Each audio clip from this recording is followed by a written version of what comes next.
My insane neighbor crashed my disabled son's birthday party, so I turned everyone in the whole town against him. My son's birthday party was in full swing when my middle-aged neighbor Frank showed up uninvited. He said he had a gift for my son, and despite my better judgment I let him in. When he walked in he plopped down onto the couch and put his shoes on the table of snacks, before taking out a beer. My son came over to me. "Mom, what's he doing here?" "I don't know, honey." He said he had a present and promised to stay only for a few. I realized Frank being here was ruining my son's birthday, and my son is in a wheelchair. This is his 21st birthday, and I'd be damned if it gets ruined. I walked over to Frank, but he stood up and just walked by me. He went up to my son, and since he was a little tipsy, joked that my son at least always has a seat. I rushed back to Frank, but before I reached him he lost his balance and tripped. He bumped into my son's wheelchair and knocked him over. It took everything in me not to lose it on him and cause a scene, but I kicked him out immediately. I comforted my son and he said everything was fine, but his eyes were watery. That Frank had ruined my son Michael's day, and I wasn't going to let it slide. My son started tearing up and crying out of nowhere, so I knew I had to call it a day. I went out to tell our friends and family members goodbye and apologized for the inconvenience. The next day,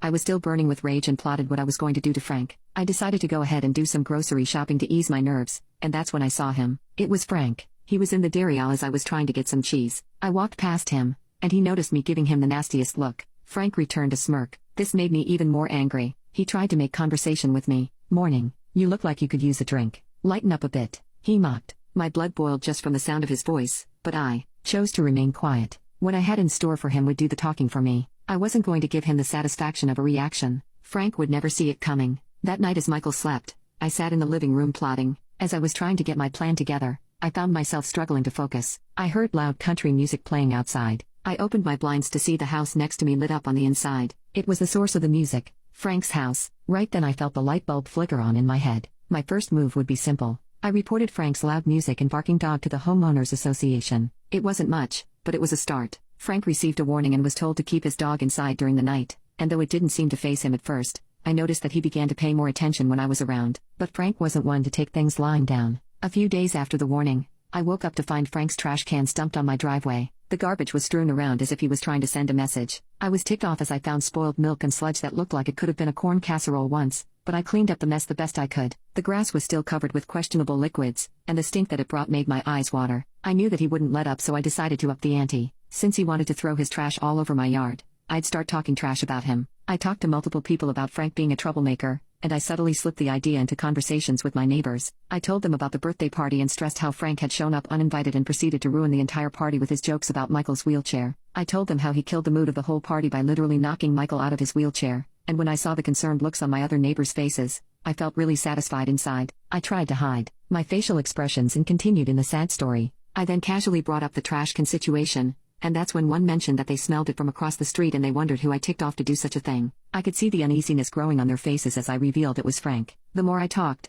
the more I could tell that they thought Frank was nothing but trouble, and he was. I told them the truth, and my plan was working. They began telling the rest of the neighbors, and they all sided with me. Soon, people were avoiding him, crossing the street when they saw him coming, and giving him suspicious looks. I could see them start to distance themselves from Frank, and it was satisfying to see him begin to become isolated. One afternoon I assumed that word had gotten back to Frank about what I said because as I was pulling into my driveway, I saw Frank backing out of his, deliberately scuffing Michael's wheelchair ramp with his car. I jumped out of my car, ran over to his and kicked it. He rolled his window down, yelled at me, and asked what I was doing. I asked him why he hit my son's wheelchair ramp, and he shrugged and told me that I needed to keep my feet off his vehicle if I knew what was best for me. He then floored the gas, nearly hitting me, and the sound of his motor roared as he sped off. I was beyond ticked off. My urge to follow him was overwhelming, but I knew that losing my temper would only give Frank more ammunition. Instead, I turned and walked back to my house, but my heart was racing. I felt adrenaline pulse through my veins as I plotted my next move. That night, I decided to take things further. I spent hours on my computer, digging into Frank's life.